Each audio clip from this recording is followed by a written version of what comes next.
Breaking news చూస్తున్నారు. ముఖ్యమంత్రి రేవంత్ రెడ్డి జగ్గారెడ్డిపై కీలక వ్యాఖ్యలు చేశారు. జగ్గారెడ్డి 30 ఏళ్ల నుంచి నా దోస్త్ అంటూ చెప్పుకొచ్చారు. ఆయన ఎన్నికల్లో నిలబడను అని చెప్పి జగ్గారెడ్డి అంటే కుదరదంటున్నారు ముఖ్యమంత్రి. ఇంకోసారి జగ్గారెడ్డి అలా అంటే వారం రోజులు ఇంట్లో పెట్టి తాళం వేయండి అంటూ తనదైన భాషలో తనదైన శైలిలో చమత్కరించారు. ఆయన జగ్గారెడ్డి ఎక్కడి నుంచి పోటీ చేయాలి అనేది రాహుల్ గాంధీ నిర్ణయిస్తారు. జగ్గారెడ్డి ఎక్కడి నుంచి పోటీ చేయాలనేది రాహుల్ గాంధీ నిర్ణయం అంటూ చెప్పుకొచ్చారు ముఖ్యమంత్రి. 1000 కోట్లు ఇచ్చినా మీకు జగ్గారెడ్డి లాంటి నాయకుడు దొరకడు అంటూ చెప్పుకొచ్చారు. ఆయన తెలంగాణ రాష్ట్రంలో నెంబర్ 1 నాయకుడు జగ్గారెడ్డి అంటూ చెప్పుకొచ్చారు ముఖ్యమంత్రి. జగ్గారెడ్డిని కాపాడుకునే బాధ్యత మీదే అంటూ చెప్పుకొచ్చారు. ఆయన జగ్గారెడ్డి ప్రజా జీవితంలో ఉండాలంటున్న రేవంత్ రెడ్డి అసలు ఇంతకీ ఏమన్నారు? ఇంకొక ఇంట్రెస్టింగ్ కమెంట్ చేశారు. ఒక సోదరుడిగా జగ్గారెడ్డికి అండగా ఉండాలని కోరుకుంటున్నా అంటూ చెప్పుకొచ్చారు ముఖ్యమంత్రి. ఈ నేపథ్యంలో ముఖ్యమంత్రి రేవంత్ రెడ్డి ఏమన్నారో చూద్దాం. ఆయన జగ్గన్న జర నిలబడే, జగ్గారెడ్డి గారు జర నిలబడమని జర గిట్ల ముందలుకురా. ఈయన మీ నాయకుడే కదా, నాకైతే ఫ్రెండు, నీకైతే నాయకుడు. ఈయన నాకు 30 ఏళ్ళ నుంచి దోస్తీన. ఈయన అప్పుడప్పుడు నేను నిలబడను, నేను అది కాదు, నేను ఇది కాదు అని ఏదేదో మాట్లాడుతున్నాడు. ఈయన నిలబడేది నిలబడండి. నేను కానీ మా మహేష్ గౌడ్ కానీ మా ఉత్తమన్న కానీ నిర్ణయించాం. జగ్గారెడ్డి కూడా నిర్ణయించలేడు. జగ్గారెడ్డి నిలబడాలన్నా వద్దా, నిలబడితే యాడ నిలబడాలనో రాహుల్ గాంధీ డిసైడ్ చేస్తాడు.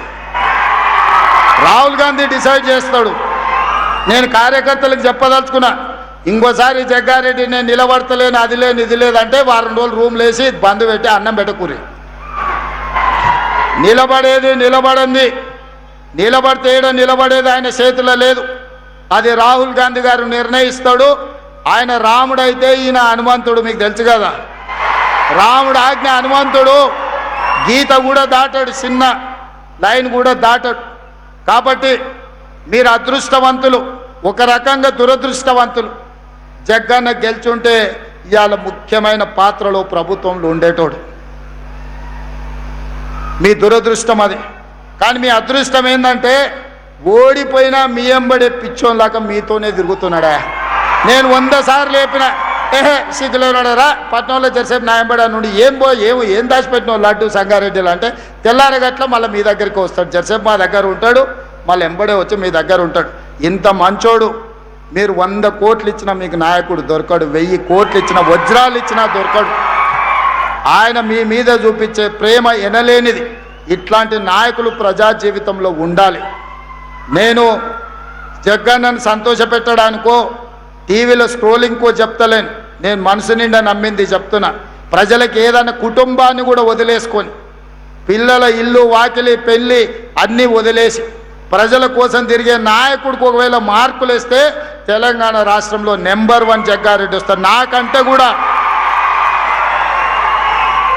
నేను నా కుటుంబం, మా అన్నదమ్ముళ్ళు, మా ఫ్యామిలీని చూసుకుంటూనే రాజకీయం చేస్తా. ఈయన అన్ని వదిలేసి మీకోసమే చేస్తుండు. జగ్గన్న మిమ్మల్ని కాపాడుకున్నాడు కాదు, జగ్గన్నను కాపాడుకునే బాధ్యత మీది. ఆ బరువు మీ మీద పెట్టి నేను వెళ్తున్నా. మీరందరూ మాట ఇస్తారు కదా జగ్గన్నను కాపాడుకునేటందుకు. ఇస్తారా? ఇస్తారన్న వాళ్ళు అందరు చేయి పైకెత్తూరి. అందరూ అక్కకిచ్చేది అక్కకిస్తాం, అన్నకిచ్చేది అన్నకిస్తాం. ఈ పొత్తుల పంచాయతీ ఏం లేదు. అక్క చైర్పర్సన్ ఇచ్చినాం, రేపు భవిష్యత్తులో సంగారెడ్డి అక్కకిస్తే జగ్గారెడ్డికి ఇంకోటి ఇవ్వచ్చు రాహుల్ గాంధీ. ఏమిస్తాడో నాకు తెలియదు. బోసరాజు గారికి కర్ణాటకలో ఏమి లేకుంటేనే మంత్రిని చేసి తర్వాత ఎమ్మెల్సీని చేసిండు రాహుల్ గాంధీ కర్ణాటకలో. ఇక్కడ కూడా ఏం జరుగుతుందో నాకు తెలియదు. కానీ జగ్గారెడ్డి ప్రజా జీవితంలో ఉండాలి. ప్రజల మేలు కోరుకునే నాయకుడు ఎప్పుడు ప్రజా జీవితంలో ఉంటే అది మనకు గౌరవం, గుర్తింపు, మీ ప్రాంతానికి కూడా మర్యాద. ఇవాళ అదే జగ్గారెడ్డి గెలుచుంటే మీ ప్రాంతానికి ఎంతో మేలు జరిగి ఉండేది. అయినా మీ మధ్యలోనే ఉంటున్న జగ్గారెడ్డికి మీరు అండగా నిలబడండి అని ఒక సోదరుడుగా, కాంగ్రెస్ పార్టీ కార్యకర్తగా మీకు విజ్ఞప్తి చేస్తున్నా. ఇలాంటి వాళ్ళు ప్రజా జీవితంలో ఉండాలి, 10 మందికి ఆదర్శంగా ఉండాలని కోరుకుంటూ మీ అందరి దగ్గర సెలవు తీసుకుంటున్న. ధన్యవాదాలు మిత్రులారా. రైట్, అది ముఖ్యమంత్రి రేవంత్ రెడ్డి ఇటు జగ్గారెడ్డి ఉద్దేశించి చేసిన వ్యాఖ్యలు. Interesting comments. అసలు ఏం జరుగుతూ ఉంది? ఏమైనా జగ్గారెడ్డి కాస్త అసంతృప్తులు ఏమైనా ఉన్నారా? ఆఫ్ కోర్స్ ఈ మధ్య ఎక్కడా కూడా అటువంటి మాట వినిపించలేదు. ఇంకా చెప్పాలంటే కొన్ని కీలకమైన బాధ్యతలు కూడా నిర్వర్తించారు ఆయన. మరి ముఖ్యంగా ఎక్కడైనా పంచాయతీ జరిగితే పంచాయతీకి పెద్దగా ముందుంటూ ఆ రిపోర్ట్ని టీపీసీసీకి అందించిన సందర్భం కూడా. ఇటువంటి సిచ్యువేషన్స్ కనిపిస్తూ ఉన్నాయి. ఈ నేపథ్యంలో ముఖ్యమంత్రి రేవంత్ రెడ్డి చేసిన ఆ ఇంట్రెస్టింగ్ కామెంట్స్కి కారణం ఏమిటి డీటెయిల్గా తెలుసుకుందాం. మా ప్రతినిధి మహేష్ అప్డేట్స్ అందించేందుకు సిద్ధంగా ఉన్నారు. మహేష్, ఇటు ముఖ్యమంత్రి రేవంత్ రెడ్డి చేసిన వ్యాఖ్యలు దేనికి నిదర్శనం? ఎందుకంటే జగ్గారెడ్డి ఈ మధ్య చూసుకుంటే కొన్ని కీలకమైన ఇష్యూస్ని కూడా హ్యాండిల్ చేశారు. మరి ముఖ్యంగా కాంగ్రెస్, తెలంగాణ కాంగ్రెస్లో పంచాయతీలకు సంబంధించి కొన్ని కీలకమైన రిపోర్ట్ను కూడా అందించిన సందర్భం కూడా. సో ఇప్పుడు ముఖ్యమంత్రి రేవంత్ రెడ్డి చేసిన ఆ స్టేట్మెంట్ని ఎలా చూడాలి? ఖచ్చితంగా సచిన్, సంగారెడ్డిలో జరిగినటువంటి సభలో చూస్తుంటే స్వాతంత్రం దినం రోజు ఒక గంట పాటు వాగ్దాటిగా మాట్లాడినటువంటి ముఖ్యమంత్రి రేవంత్ రెడ్డి పూర్తిగా జగ్గారెడ్డి స్పీచ్ అంటే ముఖ్యమంత్రి మాట్లాడుతున్న స్పీచ్ మధ్యలోనే వాళ్ళిద్దరిని కూడా ఇటు జగ్గారెడ్డిని తన సతీమణి నిర్మలాని కూడా ఇద్దరిని పిలుచుకొని ఒక కార్యకర్తల ముందు ఖచ్చితంగా జగ్గారెడ్డి ప్రజల మనిషి, జగ్గారెడ్డి మీరు ఖచ్చితంగా ఒక మాస్ లీడర్, మీకోసమే ఆయన జగ్గారెడ్డి పనిచేస్తాడు తప్ప తన కుటుంబం కోసం ఆలోచన చేయడం చెప్పి జగ్గారెడ్డి దగ్గర తీసుకొని ఎంతో ఆప్యాయంగా పలకరించిన సందర్భాలు చూస్తున్నాం. జగ్గారెడ్డి 30 ఏళ్ల నుంచి నాకు దోస్తు అని చెప్పి ప్రజల ముందు సంతోషంగా చెప్పిన సందర్భాలు చూస్తుంటే ఆహాభావాలు చూస్తుంటే వారిద్దరు కూడా చిరునవ్వు నవ్వుకుంటూ ఇద్దరు ఉన్నటువంటి ఒక మంది ప్రజల ముందు కూడా సంతోషపడిన సందర్భాలు చూస్తున్నాం. జగ్గారెడ్డి నేను నిలబడను అంటే కాదు, జగ్గారెడ్డి ఎక్కడి నుంచి పోటీ చేయాలని రాహుల్ గాంధీ నిర్ణయిస్తారు. అందులో ఒక సంభాషణ చేశాడు. రాహుల్ గాంధీ రాముడైతే జగ్గారెడ్డి హనుమంతుడు అని చెప్పి ప్రధానంగా ఆరోపించాడు. ఇంకోసారి జగ్గారెడ్డి అలాంటి అంటే మాత్రం వారం రోజులు ఇంట్లో పెట్టి తాళం వేయండి అని చెప్పి ప్రధానంగా చెప్తున్నారు. 1000 కోట్లు ఇచ్చినా మీకు జగ్గారెడ్డి లాంటి నాయకుడు దొరకడు అని చెప్పి ప్రధానంగా ముఖ్యమంత్రి స్వతహాగా ప్రజల ముందు మాట్లాడిన సందర్భాలు చూస్తుంటే అక్కడ ఉన్నటువంటి కాంగ్రెస్ పార్టీ శ్రేణుల్లో ఎంతో నూతన ఉత్సాహంగా చెప్పుకోవచ్చు, ఉత్తేజం అని చెప్పుకోవచ్చు. తెలంగాణ రాష్ట్రంలో నంబర్ 1 నాయకుడు జగ్గారెడ్డి. జగ్గారెడ్డిని కాపాడుకునే బాధ్యత మీది. జగ్గారెడ్డి ప్రజా జీవితంలో ఉండాలి, ఒక సోదరిగా ఒక జగ్గారెడ్డికి అండగా ఉండాలని చెప్పి ప్రధానంగా కోరుకుంటారని చెప్పి ప్రధానంగా ముఖ్యమంత్రి నేరుగా జగ్గారెడ్డి సతీమణి ముందు, జగ్గారెడ్డి ముందు, ఒక జిల్లా ప్రజల ముందు కూడా మాట్లాడిన సందర్భాలు చూస్తుంటే కార్యకర్తలు నూతన ఉత్సాహంతో జగ్గారెడ్డి జిందాబాద్ నినాదాలు చేసిన సందర్భాలు చూస్తున్నాం. ఏది ఏమైనా కేసీఆర్ తో గతంలో కూడా ఉద్యమ సమయంలో పనిచేసిన అనుబంధం ఉంది. ఇప్పుడు ప్రస్తుతం జగ్గారెడ్డి కాంగ్రెస్ పార్టీలో కొనసాగుతూ ఎన్నో సేవా కార్యక్రమాలు చేసుకుంటూ ప్రజలకు అండగా ఉంటూ ముందుకెళ్తున్న వ్యక్తి. ప్రజలతో సంబంధాలు ఉండాలి తప్ప జగ్గారెడ్డి ఎప్పుడు ప్రజల నుంచి దూరం కావద్దు అని చెప్పి ప్రధానంగా చెప్తున్న సందర్భాలు చూస్తుంటే కార్యకర్తల నుంచి ఒక జిందాబాద్ జిందాబాద్ నినాదాలతో జగ్గారెడ్డికి జోష్ చెప్పిన సందర్భాలు చూస్తుంటే జగ్గారెడ్డి సతీమణి కూడా ముఖ్యమంత్రి ముందు చిరునవ్వుతో ముందుకెళ్ళినటువంటి పరిస్థితి మనం చూస్తాం. ఏది ఏమైనప్పటికీ సంగారెడ్డిలో ఒక గంట పాటు ఇచ్చినటువంటి జల్లుకు సంబంధించి స్మార్ట్ కార్డ్, రేషన్ కార్డు సంబంధించి కూడా ఒక మహిళల్లో ఆనందం ఉంది. నా సొంత అన్నలా ఒక తమ్ముళ్ళ మీకు అన్ని కూడా చేయడానికి మేము సిద్ధంగా ఉన్నా, ఎవరి మాటలు పట్టుకోవద్దని చెప్పి ప్రధానంగా ఒక అక్కా చెల్లెలతో అన్నదమ్ములతో కూడా చెప్పిన పరిస్థితి మనం చూస్తున్నాం. ఇక్కడ చూస్తుంటే నాకు ఎంతో సంగారెడ్డికి రావడం ఎంతో సంతోషంగా ఉందని చెప్పి ముఖ్యమంత్రి రేవంత్ రెడ్డి నేరుగా ప్రజల ముందే చెప్పడాన్ని ప్రతి ఒక్కరు కూడా సంతోషంగా స్వీకరించిన సందర్భాలు చూసాం. సజన్ ఆల్రైట్, అంటే ఇక్కడ సంగారెడ్డి మీద కాన్సన్ట్రేషన్ కాంగ్రెస్ చేయడం వెనకాల కారణం ఏంటి అంటే ఇక్కడ జగ్గారెడ్డి ఓటమిని చూశారు, బట్ ఓడిపోయినప్పటికీ సంగారెడ్డిని ఆయన కాన్సన్ట్రేషన్ చేస్తూ ఉన్నారు. సో ఈ కాంటాక్ట్స్లో చూస్తున్న సందర్భమా లేకపోతే కాంగ్రెస్ పార్టీ వ్యూహం ఏమైనా కనిపిస్తుంది అక్కడ మహేష్?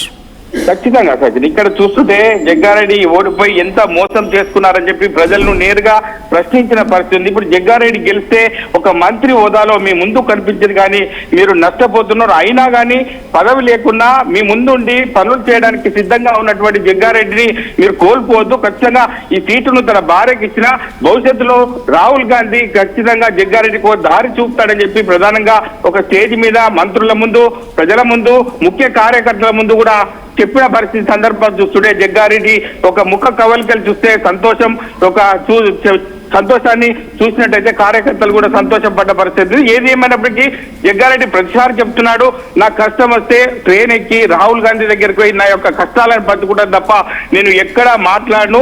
మళ్ళీ భవిష్యత్తులో నవంబర్లో కూడా జగ్గారెడ్డి ఖచ్చితంగా రాహుల్ గాంధీ దగ్గరికి పోతా అని చెప్పి మీడియా సమావేశంలో చెప్పిన సందర్భాన్ని బట్టి చూస్తుంటే మళ్ళీ నవంబర్లో ఖచ్చితంగా జగ్గారెడ్డి ఒక రాహుల్ గాంధీ దగ్గరికి వెళ్ళి తన మనసులో ఉన్న మాటలు కూడా రాహుల్ గాంధీతో షేర్ చేసుకునే సందర్భాలు కూడా చూస్తున్నాం. కానీ ఏది ఏమైనప్పటికీ సంగారెడ్డి సంబంధించిన సీటు విషయంలో ఖచ్చితంగా నా భార్యకు ఎమ్మెల్యేగా పోటీ చేయడానికి సిద్ధంగా ఉంది, భవిష్యత్తులో కార్యకర్తలు కూడా అట్లే పనిచేయాలని చెప్పి ప్రధానంగా కార్యకర్తలు ముక్కుసూటిగా ఒక మాస్ లీడర్ గా చెప్పిన సందర్భాలు చూస్తుంటే మరి జగ్గారెడ్డికి నామినేట్ పోస్ట్ పై వెళ్లాలని ఉందా, మరి పార్టీ అధిష్టానం ఎలా నిర్ణయిస్తుంది ఏంటి అని చెప్పి వేచి చూడాల్సిందే సజిల్.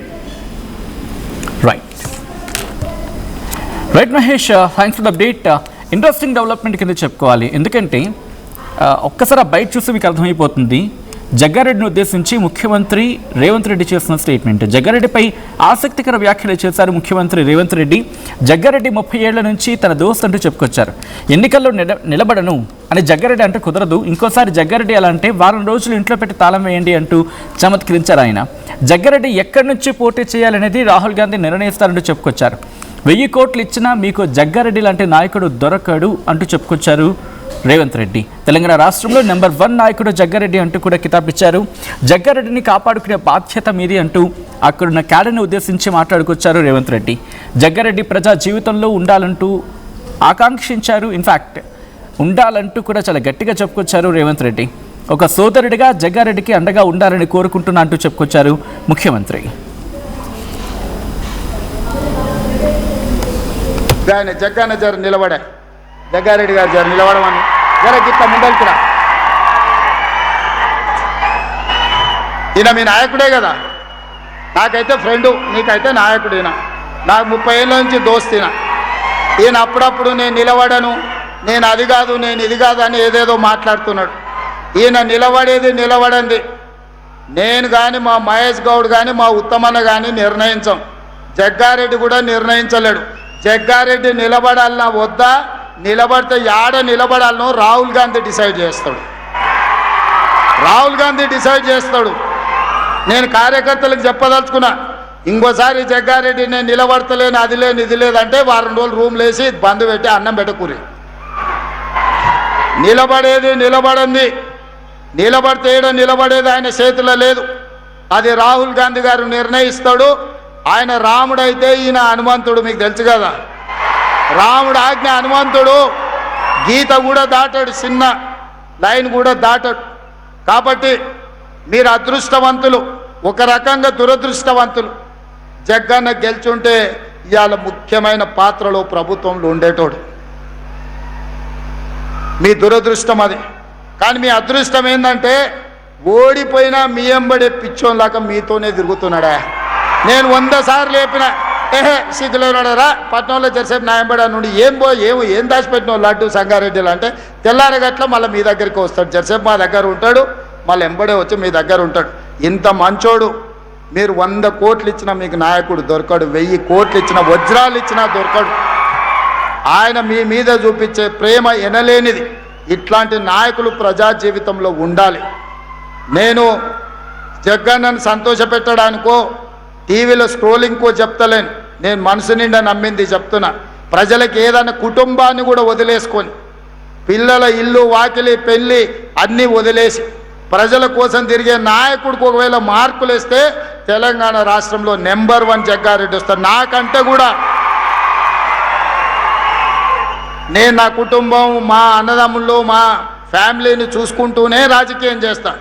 ఈయన అన్ని వదిలేసి మీకోసమే చేస్తుండు. జగ్గన్న మిమ్మల్ని కాపాడుకున్నాడు కాదు, జగ్గన్నను కాపాడుకునే బాధ్యత మీది.